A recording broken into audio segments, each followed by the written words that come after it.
It's Bilbo, I love it. Yeah. Again, you guys can go to the One Ring Net booth, and they have Bilbo, and they also have the Prince and Tony Club. It's like pink and glittery. It's really cute. So cute.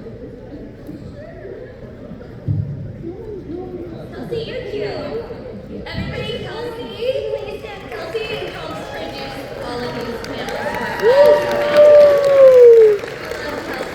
Thank you all for being here today. When is your Disney bounding?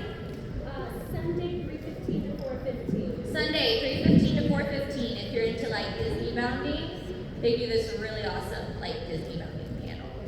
So yeah.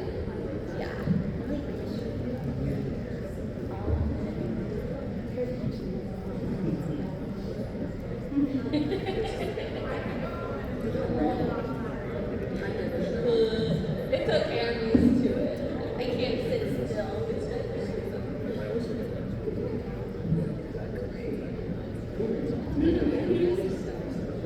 It tells you everything on here.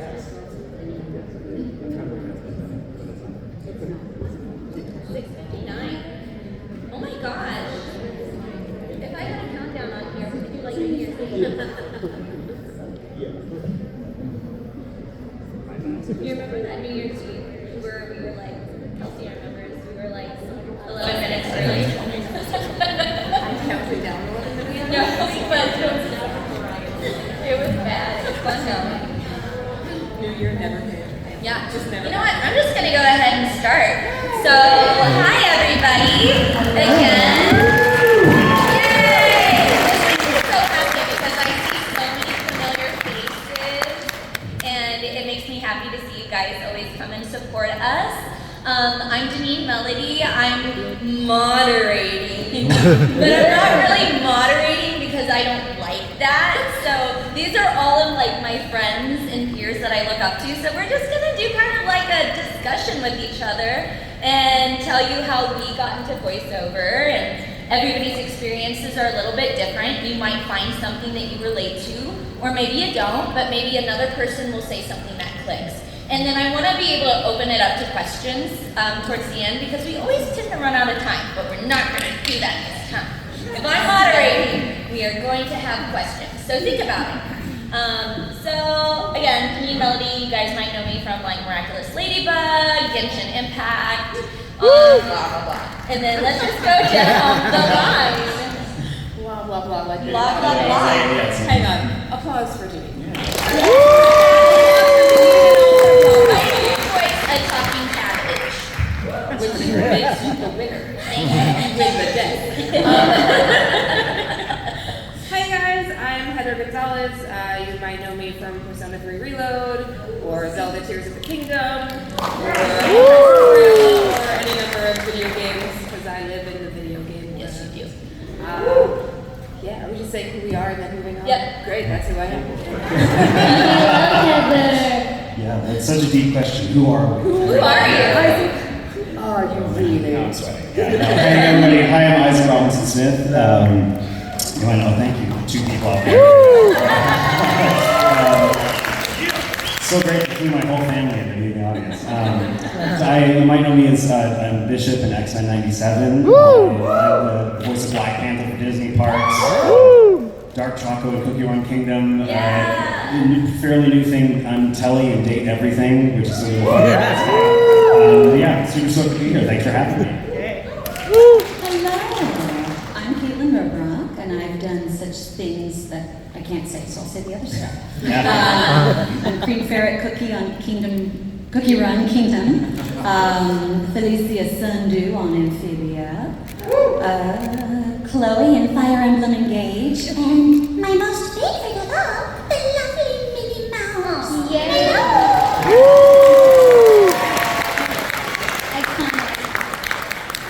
I feel like you should have gone last. I'm Stephanie Southerland. Gosh, best known for voicing Jean in Genshin Impact. Thank you, I love her. She's my girl. Let's see. Guys, my brain always goes blank. I'm like, I should look at my IMDb real quick. Let's see, Radish Cookie and Cookie Run Witch's Castle. Different game.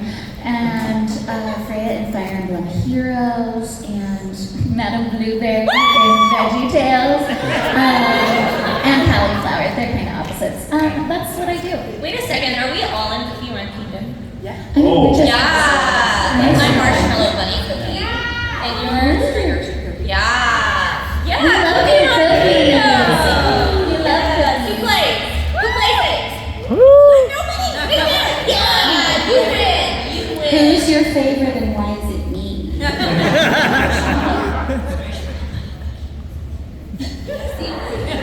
Perfect. Steve, this is why I don't like moderating, because all of you are looking at me and I'm like, what next? Well, this is called Breaking into VO for animation and video games. So why don't we just start? Who do you guys want to go first? I think it should be Isaac, right? No. Yeah. Isaac. All right. So again, I think a big thing though to remember is, as I said earlier, everybody's journey is going to be different. So you're going to you might hear some similarities, but everybody's going to have a completely different way of how they've gotten into voiceover. And yeah, how did it start for you? Started early for me. Very young. I started doing, like a lot of my friends that are in this business, started doing voices and imitations since I was a really, really little kid. My cousin Michelle's in the audience. She remembers when I was like 2 and like doing all these voices. I never really knew that it was a job, honestly, which, you know, I find that to be pretty frequent. It's just something I did. Me and my brother would make up episodes of like Yu-Gi-Oh! And Pokemon when we were little, and we watched, you know, Thomas the Tank Engine and Howard Trains in the kitchen and make up episodes. So Star Wars, of course, is a big deal.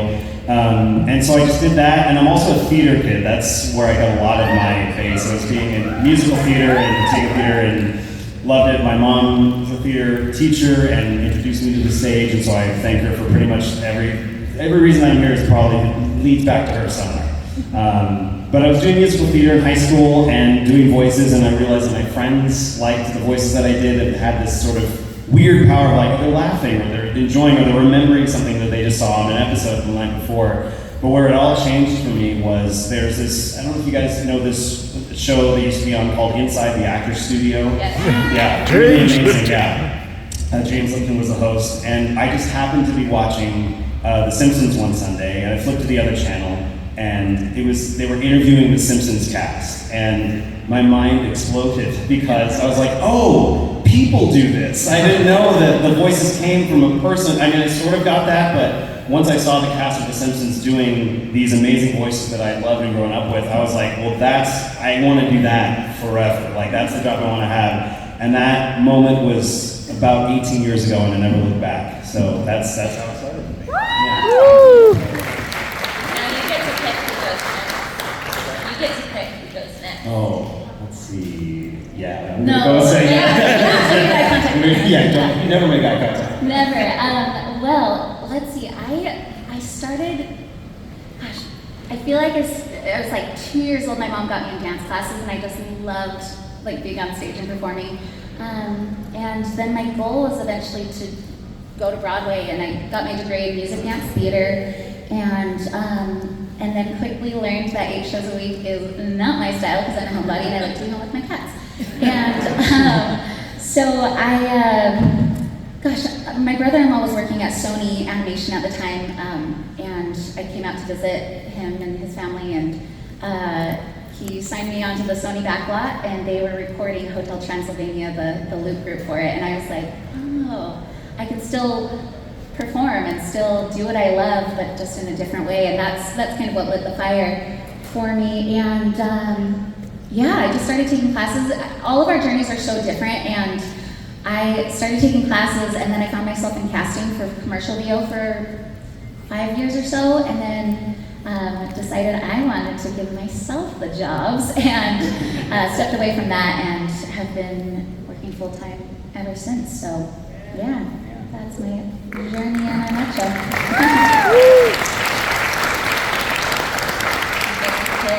Oh. Yeah, we're doing that. Not moderating. No, I'm moderating, but not moderating. Are you pointing at me now? All right. Yes. So theater kids unite up here, man. Yeah. Sing and dance. On that same startup journey, I started in theater when I was 4. I don't remember because I was 4, but the story goes, my sister was Michael in Peter Pan, and I was watching, and the second she flew, I stood up in my chair and said, I want to do that. And my dad was like, do you want to fly? And I was like, no, I want to do that. And they put me in audition the next month, and I booked a play, and I never stopped doing musical theater from 4 years old on. And now I cheat on theater, and please don't tell it. So basically, theater my whole life, because actors don't make money in theater, guys, you don't. It's sad but true. But stage managers do. So I flipped over and became a stage manager for 10 years. And your journey takes you all over, and that was great because I got to sit next to so many really amazing directors and listen to the way they get directed and the way actors take direction, and all of that, kind of fed my actor side going, oh, I hear that, oh, how would I do that? And unbeknownst to me, now direction comes really quickly because I've heard so much of it. But all of my friends who did theater through college flipped over to voiceover and said, oh my God, you should do this thing. And I said, no thank you. Me alone in a room talking to myself, that sounds like a nightmare. I will judge myself so harsh I will never stop crying. So I passed, thank you anyway. One of the actors who I was on tour with as a stage manager plays M. Bison in Street Fighter, and he was doing an acting or a voiceover class, and I was like, I want to go, sign me up. So he signed me up, and then 2 weeks for the class, I was like, I am too afraid. I don't want to face that fear. And I called him and I was like, oh no, I'm so sorry. I don't think I'm going to make it. I can't afford it. And he was like, I didn't ask you to pay for it. Well, now you can't say no. You have to go. So I was like, okay, face your fears. Here you go. You alone in front of a microphone. This is going to be awful. And I did the class and I went, oh, this is what you guys are doing? Yeah, I only want to do this forever and ever now. Don't theater, I'm cheating on it. And so that was about 6 years ago, and I jumped in headfirst into the deep end and just took all the classes I could find. And then the only upside to a pandemic is everyone who never teaches classes suddenly has nothing to do, and they're teaching classes online. And so I could take classes with all of these pros who I never would have gotten to before. So thank you, COVID. But yeah, so then I just kind of jumped in, and all through the 12 years since I was 4 of acting really paid off.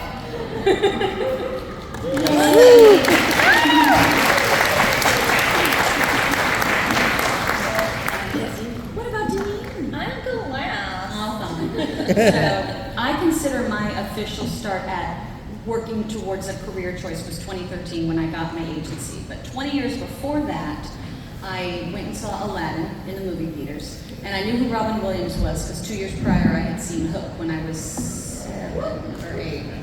My brother worked on me all day to get me to not see Beauty and the Beast because I got to choose a movie. It was my birthday. And he convinced me to see Hook instead. And that movie made me want to be an actor. And then 2 years later with Aladdin, I wanted to be a voice actor because I wanted to do what Robin Williams did. I wanted to just screw around and make up voices and have fun like Genie does. And I thought you had to be on Broadway for that because all the big Disney people were Broadway people. So I tried learning music theater and plays and acting and studying, and I was never cast in anything to this day. I had like 2 college plays where I'm like the background. But I was just a slower learner, and I didn't have as many opportunities growing up. So my first year of college, the level all of my peers were at, I got to that level my 5th year of college. So it just wasn't working out. So when I was like, how do I aim towards voiceover if I can't move to New York and just do a few Broadway shows like it's easy? And I found Bob Bergen's class online. He was, I think, one of the few teachers at the time, if any other, who was teaching voiceover, 8-week course. You just kind of learn the basics. A casting director comes in and does like a class with you. So I took that twice, and I just took any class I could get my hands on. And until I felt ready to make a demo where I had like a minute worth of stuff, 5 to 10 archetype characters that I felt strong in. It doesn't all sound the same. I'm a white woman who speaks English, so I have to have every possible trick I can to stand out, because I'm a dime a dozen. So I have to find ways to make what makes me the choice, what makes me unique in a room of equally beautiful, talented people. Not better than anyone, just different. And so that was the crux of it. And then my break-in was extremely rare and weird and probably would never happen again. But I was here at Comic-Con, I want to say it was 2009, and there was a panel for the Drawn Together movie, because there was a show on Comedy Central called Drawn Together. Yep. Back in at the turn of the century, right? 2003, what's that? And so I watched that show religiously. I knew Jess Harnell personally through some friends, and he was always a good mentor to me. He always gave me advice. He always encouraged me, and he listened when I updated him on things and talked. He listened to me. No other actor had listened to me. So when that panel came, me and my friends went to support him, and there was a contest of if you can win some event, you'll be drawn into the movie. Then maybe do a line or two. And everyone started cheering when they said drawn into the movie. And then they threw that out like as an aside. And I was like, did you guys hear that? Did you hear that? They said do a line, right? I can do a line. I'm great at doing lines. And so Cree Summer picked someone, Tara Strong picked someone, and then my friend said, pick a chick, because they were both guys. And everyone looked at her, they were pointing to me, and Jess was like, get up here. So nepotism works. It absolutely works. Milk that cow till it says no more. So we get up on stage, like, what are they gonna do? Do we have to do impressions? Do we have to recreate a scene? Do we have to like just kind of hit each other until the first person falls? How is this gonna be? And the contest was how long you could stay handcuffed to each other. So it was Dave, the two gentlemen, and myself all handcuffed together with fuzzy handcuffs, don't know where they came from. And it was a fun gag, and the con ended for the day, and all of us were like, well, now what? And the two gentlemen in between had nowhere to be, and they were ready in it for the long haul. And I could see it in Dave's eyes when he's like, I messed up. And we all go to Hard Rock Cafe, and I'm like, I have a house, and a bed, and a shower, and food. I don't want to be here, but you don't know where something like this could lead. You just don't. And I wanted to stick it out. And by that point, everyone had had a few drinks. Everyone was enjoying the evening, and I'm clean living, so I don't drink. And neither does Jess. And I go, Jess, how do we end this where I win? Let's be real. And he's like, I got you. And he talked to Dave, and they made it where like, you guys are all so good. We're gonna draw all of you in the movie. And then the two guys were like, yeah, we did it. I'm like, thank you so much, goodbye. And I'm looking at Jess like, it's okay. And then they just didn't even mention the voiceover lines, and the two gentlemen didn't remember. So then so again, it worked. And they called, we're going to have you come in for the movie. Jess has vouched for you. He speaks very highly of you. Come on in. And I went in. Oh, okay, now I guess so here's how we're going to get real. This is the singing portion. But I went in and I did the lines, and like, oh, he wasn't lying. Like, you're doing something fun and evocative. And I did 3 voices in the movie. It was uncredited. I tried to Taft-Hartley. It did not happen. But I kept in touch with the creators, and they brought me in for another show. They were pitching to Adult Swim. That was my darkest moment. And then the sun came out. They called me in for another one called Coffin Dodgers, with a bunch of old folks in a home trying to avoid death. And it was between me and Jennifer Tilly for the lead. Who do you think, honey? Jennifer Tilly. But somebody in that callback sent me to Mr. Pickles, which was a show, I think. And I went in and I auditioned for the mom and the girlfriend. I got the girlfriend, Brooke Shields got the mom. And as I'm walking out, they said, do you do a little boy voice at all? And I was like, I sure do. I really like doing voices like that. My dad is so much fun. He smokes a lot. Just something weird. And then I booked Tommy, one of the leads of the show, and the girlfriend. And they brought me on to Golan the Insatiable. Just keeping in touch with them, it allowed that breakthrough. So that was my first big show on Adult Swim, and Disney knew that, by the way. They can't hold that over my head. And then I randomly met somebody while I worked at Disneyland who knew Bill Farmer and his wife, and Bill's the voice of Goofy. And he was just created a demo production house. So I was their first animation demo. And Jess's friends did my commercial demo, and then Bill walked me into his agent and said, I'd like to vouch for her. She already has a show. it's very niche and it's very specific for Adult Swim, but he thought there was promise there, however rough it may be. And they took me on for commercials and said, keep working on animation, you need a little more work, a little more polish, a little more aim and direction. And I think I've booked 4 commercials total in 15 years because I just ain't so good at them. And then animation is my bread and butter. So that was my break-in. So, I mean, I guess it could happen again. Yeah. When I was crazy enough to cut. We were there for guys, we were handcuffed for 5 hours and they wouldn't let me go to the bathroom. But they made me go into the men's room and I had to be like, because I was on the end, so it was like this. It was like, can I just be unhooked long enough to go? And they're like, no, we don't want to go in there. And like, I was so mad. Look at you now. Yeah, right. So mad now. And like the 2 gentlemen, they were very nice, they were very kind. They're just very funny little fellows. And one of them lived down here, and his name was Amwar. Because his mother loved that piece of furniture. And she loved the sound of the Amwar. It's like, I'm going to name my kid Shazlam. So it's just like, I'll never forget that. And then when you watch the Drawn Together movie, we're drawn into the audience watching a South Park parody character whose name I shan't say. But I'm wearing a pink shirt and a white hat, and the character's just sitting like that. And there's Amwar in the back, and Pink Nick. But we're all in it, so it's fun to point to. And that was my start.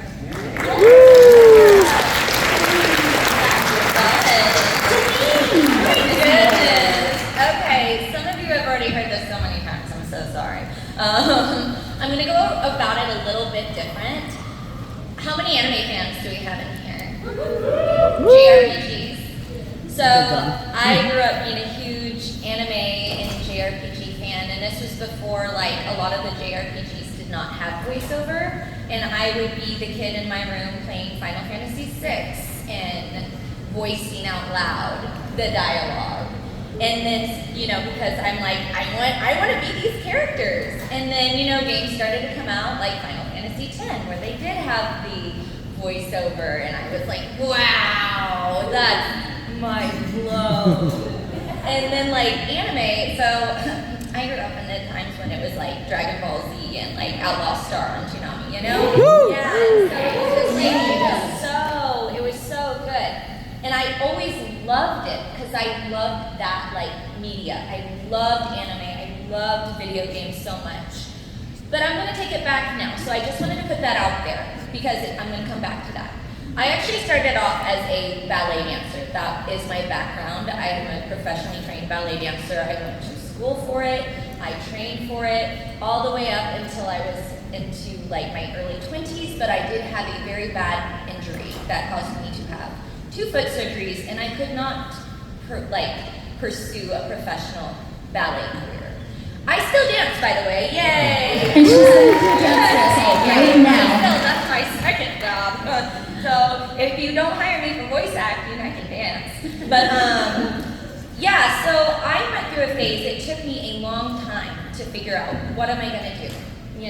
It's really, I'm sure some of you might relate to this. When you spend so much of your life being like, this is what I'm going to be. I put so much, my youth, my teenage years, my early 20s, thinking that this is what I was going to do.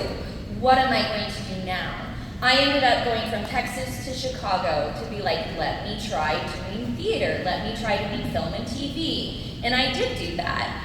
And then I moved to LA and I was like, let me do some more film and TV. And then, funny thing, I got more into theater in LA. Who moves to LA for theater? I know. It's like, you should go to New York. But I went to LA. And then while I was doing theater, I was meeting people who were like, oh yeah, I do voiceover. If you notice, lots of musical theater people here. I think all of us. That's should say something. But anyways, I was like, you know what? Voiceover. I love anime. I was watching Attack on Titan and stuff at that time, and I was like, wow, that thing I always loved. I could do that. And so I got information about how to get into it. That's your big thing, guys. Talk to people. research it. I literally got so obsessed. Who knows Crispin Freeman? Crispin Freeman had a podcast. It's fantastic, and he has like, he'll interview voice actors. And I listened to every single one of those episodes. I got as much information as I could. I got as much information as I could about what classes in Los Angeles were good, who cast, who does the type of like media that I want to do, which was anime at the time mostly. And I found out which studios did. I did the research, did those classes, kept doing those classes, eventually got in front of the casting directors. And then from there, the casting director was like, hey, you're not so bad. You want to come be with your cute little voice in Megalobox? Which was like, they tried to put me in there, and they're like, actually, her voice does not match. Very well. But then from there, you know, I met Ezra Weiss, who then got me into Miraculous Ladybug. And it's like a snowball effect. But I don't know, you guys hear theater. And the other thing that has been repeated, classes. So I think already those are two things that are going to help you guys.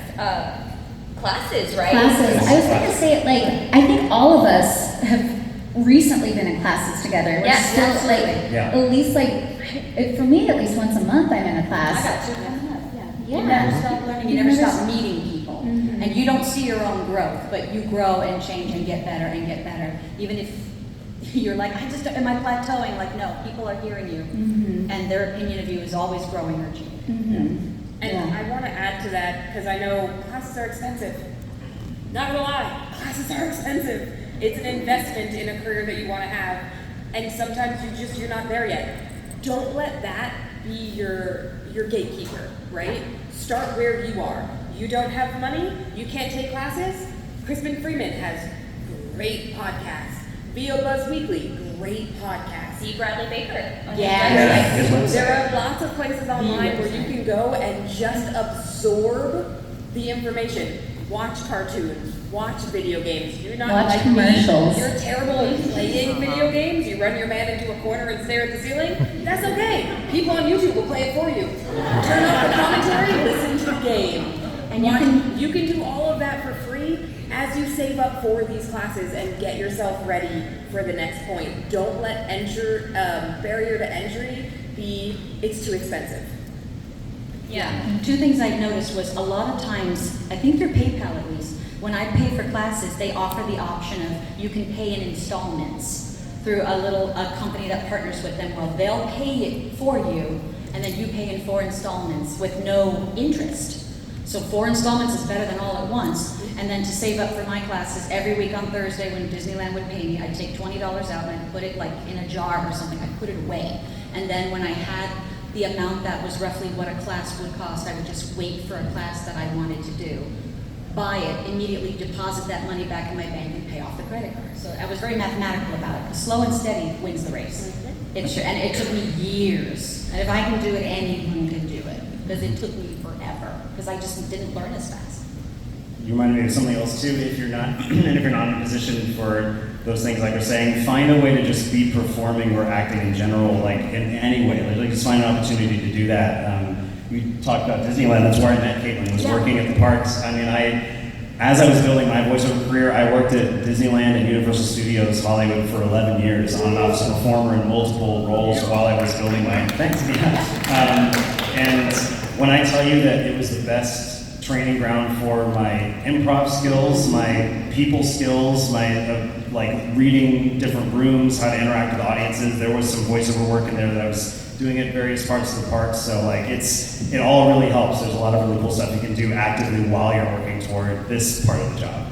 And a lot of these classes, they offer auditing. Yeah, So yeah. you may not be a part of the group that is put through the ringer by the casting director, the vocal director, the fellow actor, whoever the teacher is, but you can audit it. So you can watch, see how your fellow actors perform, see how they're directed. Because I did that a couple times, and when someone would read a piece of copy, I would I would be on mute, but I would record myself at home reading that same copy the way I felt it would be. And then it's like, okay, how did I do? What will the casting director tell this actor? Is that lined up with what I thought And even though it's not the same direction to my version, it's like, did anything line up? Maybe, I don't know what I fixed, but am I on the right track? It just couldn't hurt to just keep talking. And there's free classes for like Second City. No, that's gone now. I've gone. But Groundlings, UCB. So like there's free classes, little drop-ins. All those things are worth it, you know, and all it costs you is the cost of gas and probably lunch. I was going to say with auditing, there is so much value in being a fly on the wall and just learning from your peers and learning from the acting choices that they're making and how they take direction. And I just think it's such an invaluable resource to audit a class. And I worked for Voice Actors Network for many years. Yeah, you did. I just left this year. It's too busy now, that's why. Thank goodness. It was a really incredible job that I had. It was just kind of like a little side hustle with my friend Ben, and moderating those clinics was just incredibly invaluable. One, because I was getting FaceTime with casting and with directors and just people in the industry, and but then also getting to hear people read and learn from them. And I'm a real firm believer that rising tides raise all ships. Is that how the phrase goes? Got it. What? No, rising tides raise all boats, ships, whatever. And I think when we're learning from the people that are a little bit ahead of us in our career, we can really rise with them. And I think that's a really valuable thing.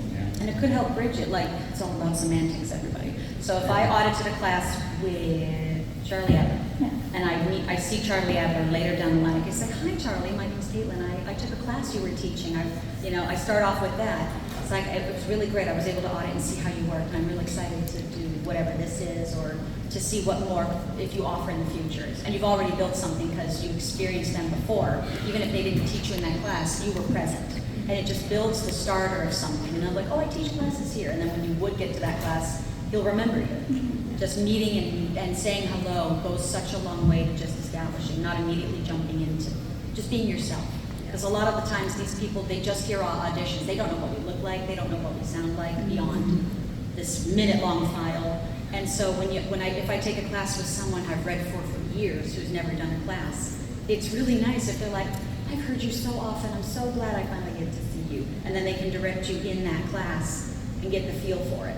Which, for all you know, there's never a guarantee for casting or a job. But if for all you know, it could be something where you're in that final five for a character. Like, I directed Kaitlyn in this class. I know she can do it. She was so good at that. I think I'm going to put my eggs in her basket. You just don't know what could happen. And you want to sow as many seeds as possible. Being in that position never hurts. Yes, It's all it good. never hurts. It doesn't hinder, it can only help. And if it doesn't, you were nice and you met somebody. Right. One other thing I want to add, and it's come up a couple times, the word reading. You guys practice reading out loud. Reading comprehension. Yes. Voice actors, reading comprehension is the biggest thing you'll ever learn, because we're the part of the industry that never sees the script until it's right in front of you and you get to read it and act. It's literally, oh, here's your character. This is the world you live in. This is what you're doing. Here's the words. Go. You've never seen them before. Go. And sometimes, like, I had a video game session last Monday, and there were some little short lines, but my brain like freezes when I see a big block of text, and I was like, paragraph. And it is so helpful if you are prepared and know how to read out loud. And know where to breathe. And know where to Yeah. that, especially. We don't know what we're going to be saying, and sometimes the words are crazy because it's the made-up worlds that we're living in, and so read out loud. Yeah, Follow yeah. your instincts. And It's be smart about it. Don't be like me and me, Ron Burgundy. We were just talking about that. I will literally what is ever there. And they'll be like, what did you say? I'm like, that's what's in the script. And they're like, but common sense. I'm like, it was in the script. Sorry, I throw in words that aren't in the script, and then you'll see the pointer on the screen just circling a word, and you're like, yep, now let me read it the way you wrote it. Sorry, here you go. Sorry about that. Yeah, I do want to point out, you guys heard about like improv and stuff like that. It's called voice acting, right? So I have all the time people coming up to me and being like, I can do all these voices. That's great, but I think you need more than just voices. Now, if you can act well in those voices, that's really gonna help you out. But if you do a voice and that's The voice is just a vehicle of which way your acting is coming out. It's voice acting, on camera acting. Can I tell you that for the longest time, No. part of what, well, okay, I'm not gonna tell Caitlyn. I want to tell everyone except for earmuffs, thank you. So, for the longest time, what scared me about voiceover was, I remember my mom growing up would be like, man, voiceover seems so cool, I can do Elmo's voice. And I was like, I can't do any voices. I don't do voices, guys. Every voice is a voice. I do my voice, and I pitch it up a little, and I pitch it down a little, and I act through whatever comes out of my face, and that's what comes out. I am not the blessed one like that one, who make the really fun sounds. I don't make those kind of fun face sounds, and it was never my bag to do that. And so hearing people go, I want to do voiceover because I could do so-and-so's voice, was part of what made me so scared. If you can't do so-and-so's voice, but you're a good actor, guess what? You can do voiceover. Yeah. You can do it with just your voice, and that's okay. And Jenny if, Slate. oh yeah. She got one voice. All the time. She works all the time because she has different POVs, different characters, different emotions. All the time. She's my favorite example. H. Keith John- David. Yeah. H. John Benjamin. Yeah. I was gonna say too, just based off of that, even if you're right, you don't have to do a lot of voices to be in this business, but if you do an impression of somebody and they have no idea who you are, that's a new character. That's a piece of advice I heard from, I think, a lot of people said, like, heard from Jim Cummings. Yeah. It's so true, like, just use that, but there's room for every voice in this room and beyond. Like, it's not like voiceover is closed and we're done and we're not letting anyone else in. Like, there's room for everybody. So. But for the love of God, if your bag is, I want to take over so-and-so's character when someday they pass on, you better be able to do that voice doing Shakespeare. Right. You need to be able to sing opera in that voice. Like, that voice needs to be so ingrained as a human in you that you could actually live that world. And steal voices from everywhere. Steal it from your family. Felicia came because I went to my cousin's first marriage in Texas, where there are no trees, there's oil rigs. And it was, if I recall correctly, it was my cousin's new wife's sister's husband's aunt. And she was very much like it was very much like, hi Sarah, how are you doing today? Have you been losing weight? Oh, bless your heart, you plan to lose more, right? Don't you? I guess they didn't have Diet Coke. Not that I need it, but she was just like a running like, I don't like you. You don't even know me, but I stole her voice, and that made Felicia. And we do a project where I'm like, Let's do exactly what you're gonna do. That sounds great. Let's go. It goes through all of us on group recordings. and we're just like, it's just so fun. Or Tara, or just rip on them. Okay. Just to be fun of them.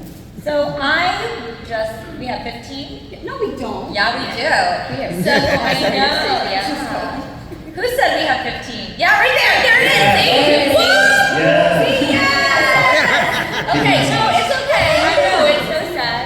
Huh? What happened? You're 30. I know, but it's I'm an actor.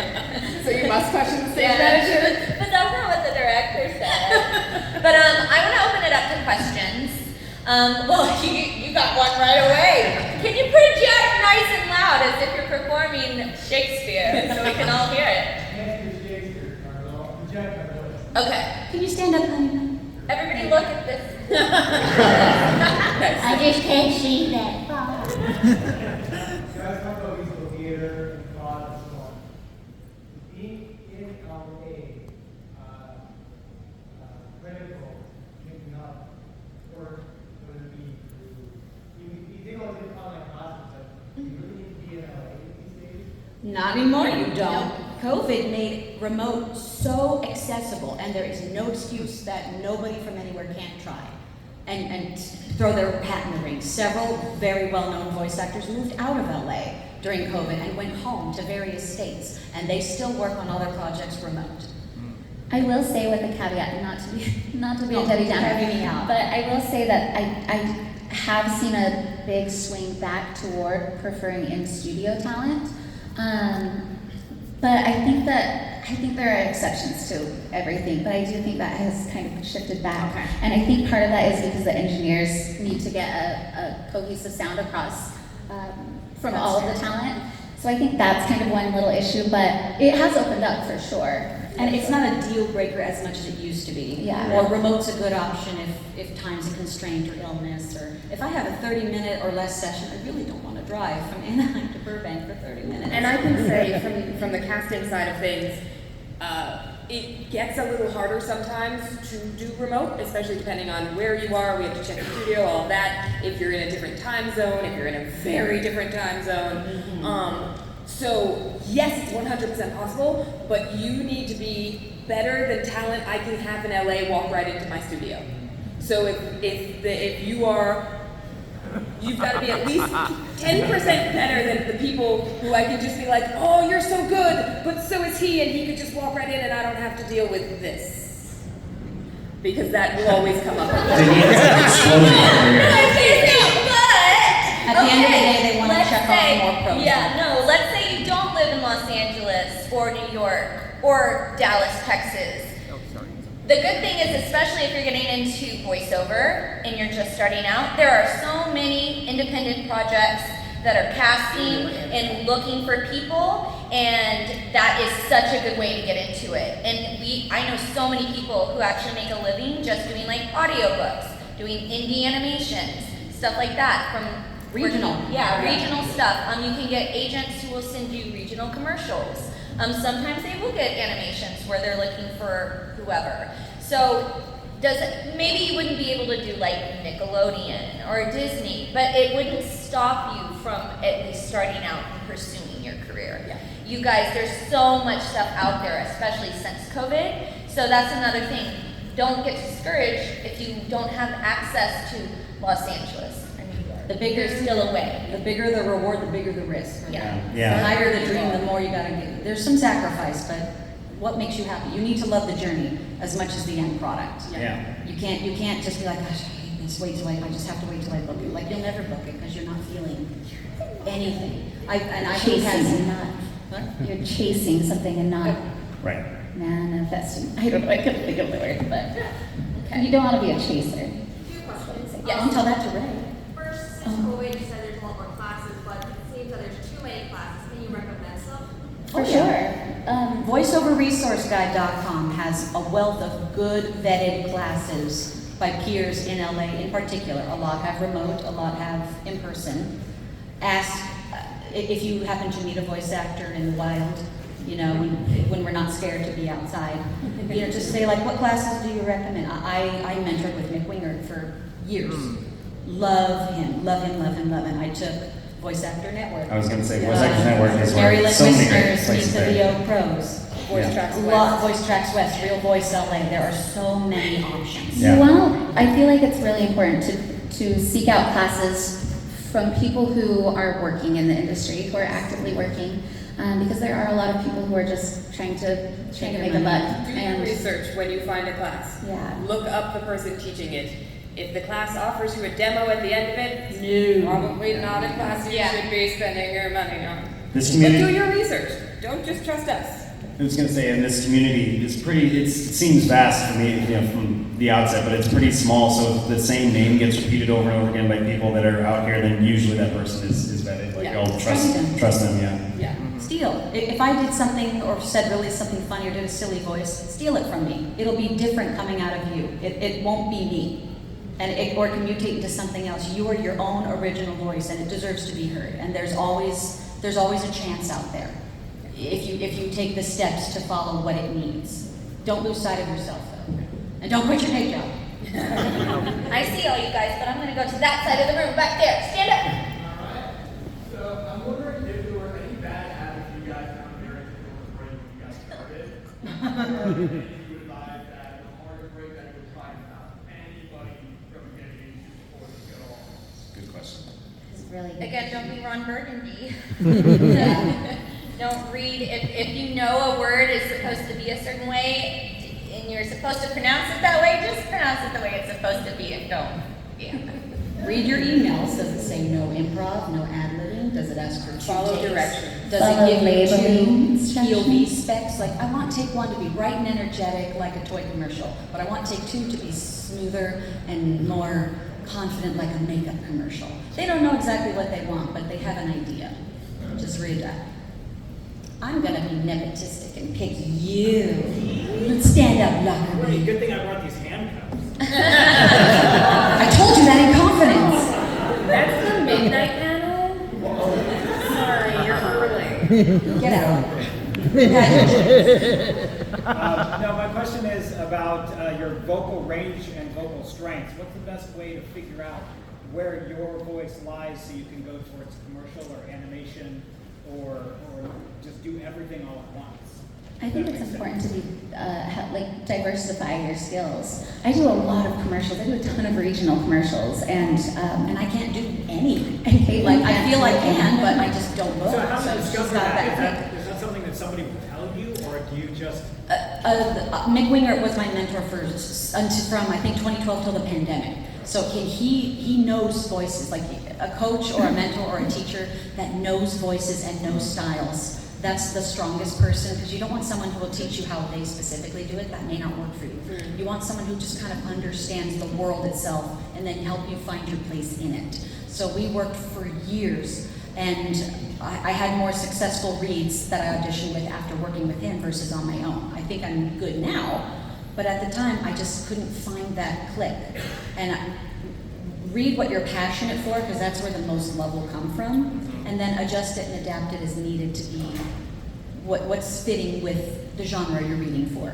And I will say, when starting out, VO is such a giant world of different genres. Research them, see what you like, listen to commercials, practice them, think, oh man, maybe you don't like commercials, and that's totally fine. If you try and do everything all at once when you're first starting, you become master of none, right? Like jack of all trades, master of none. You're never gonna be... It's okay to take your time and go, okay, you know what? I want to focus on commercial. I really want to hone, I like them. They make the money. I want to hone that niche. Or I love JRPG. I want to hone this niche. That's okay to like focus as you learn. And if someone hears like, you would be so, I'm sorry. No, I'm sorry. If someone's like, you would be really good doing this, listen to that.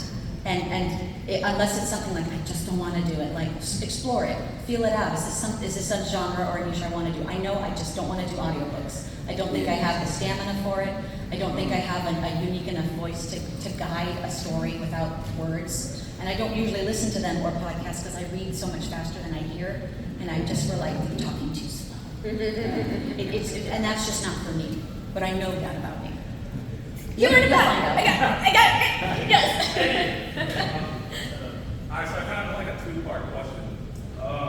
From your personal experiences, I heard the Ravens initially, but what did you do when you came across, say, like a roadblock, writer's block, or a moment of weakness that made it harder to progress? Like, what was your self-help thing? And then also, the second part question was, how do you find yourself not falling into like specific genre? Like, do you encourage yourself to keep an open mind? Do you try everything once at least, or just like what's your personal thing? Can I hop in? Oh, Yeah, no. I was just gonna say, for your first part, we were kind of talking about this earlier, some of my friends. I always tell people, have something more than just voiceover. That's what has gotten me through so much when I'm not booking and stuff like that, is having other things. Whether it's theater, dance, something creative, and it will actually just enhance your voiceover. It's gonna make you a better performer and a better actor and a better life experience. A well-rounded human. Yes, so my advice is don't make voiceover your only thing. And if you're like me and you tend to fixate and focus, it's really hard, but just surround yourself with other people who can reel you back, try other things. It's healthy. You can still be a voice actor and be other things as well. I was going to say that I think as actors we are deeply we feel deeply and are empathetic humans, and sometimes we can misdirect those feelings, the strong feelings, to be self-critical, because we're seeing constantly our friends succeeding, which is wonderful, but also like, I read on that too, dang it. And I think it's important to use your empathy in a constructive way instead of turning against yourself, because that can make you spiral. And I just think use self-compassion and know that we're all on different timelines and different places in our careers, and there's no one way to succeed at this.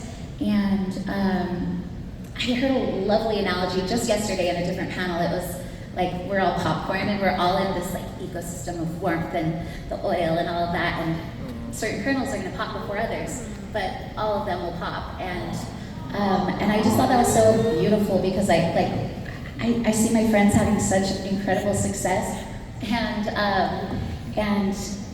and we got to celebrate them, and then also be able to know that our time is coming too, and that, you know, as long as we're staying in that ecosystem, we will have our time. There's room for all of us. I will say one thing on a practical level. When I hit that wall, I go back to class. That's when I know if a actor brain kicks in and you haven't booked and you're like, I'm never gonna book again. They've figured it out. I'm terrible and no one loves me anymore. And then I go, okay, you've had that moment. You've had your tantrum. You want to take a class and maybe see where you are and see if there's something that you'll hear someone go, and then you'll be like, right, that thing that I knew I should have been doing that I stopped doing, because we do sometimes. Tricks and traits fall off. That's when I go back to class. Yeah. The blue shirt, you've been waiting patiently. Hi.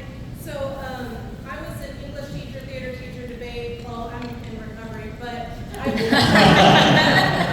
finally, instead of working 60, 80 hours, you know, my work week fits 30, 40, and I've been getting antsy. And so I've been wanting to get into audiobooks. This panel and some other things have been making me really think about voiceovers. And I know with audiobooks you can do like ACX, which is one way to like get some work.